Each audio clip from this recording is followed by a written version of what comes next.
This is Mike Lingle from Rocket Pro Forma, and today we're going to talk about benchmarking gross margins. So a lot of the questions I get from the companies I work with on their financial models are, how do I know what my numbers are supposed to be? So one way is by looking at other companies in your industry and saying, okay, this is where their gross margins are. Now I can reverse engineer my own gross margin and make sure I'm in the right neighborhood. So the gross margin percentage is related to the type of company. And let's talk about that right now. Let's do a deeper dive. So here's Salesforce.com.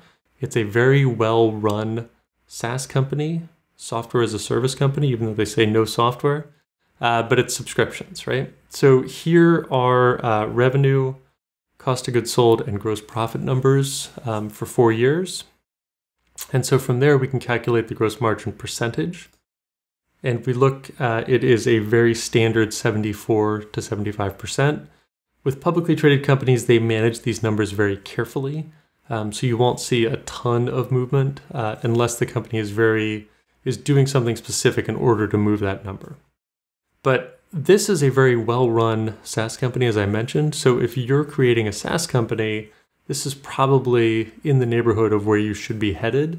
Your margins maybe actually be a little worse because they'll probably do a better job of running their company than you.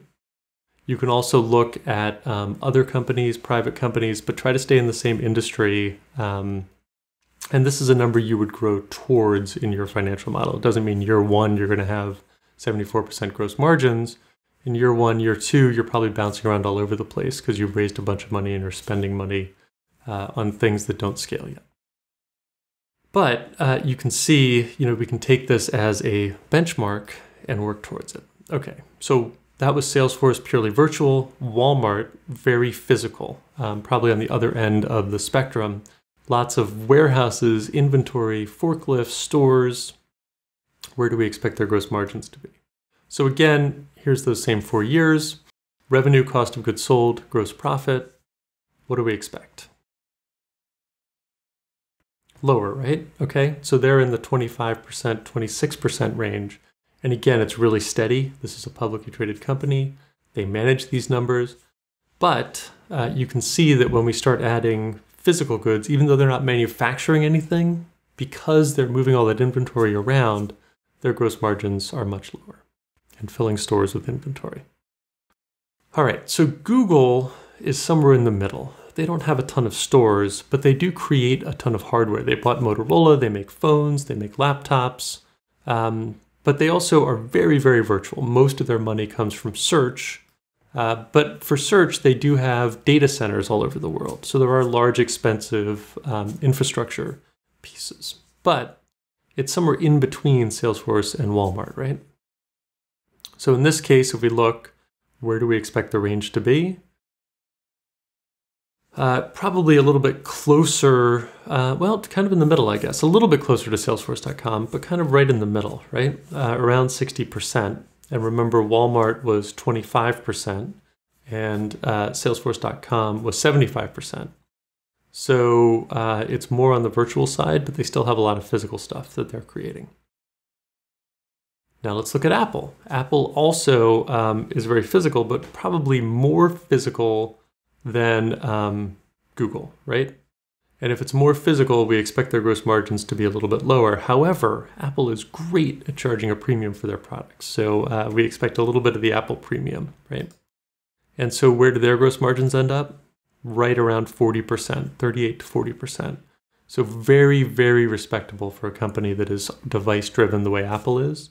In recent years, probably last year, with the emphasis on services, we would expect this to start ticking up a little bit because the services have higher gross margin.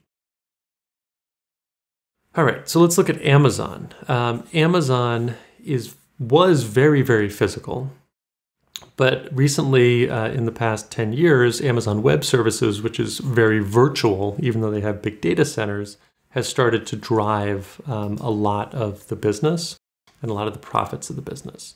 So let's take a look at this. Where do we expect Amazon to come in? Your guesses, please. So you can see they were low when they were physical in 2015. They were in the low 30s. But then as web services have kicked into gear, their gross margin has climbed because it becomes more and more virtual. So now they're up around 40%.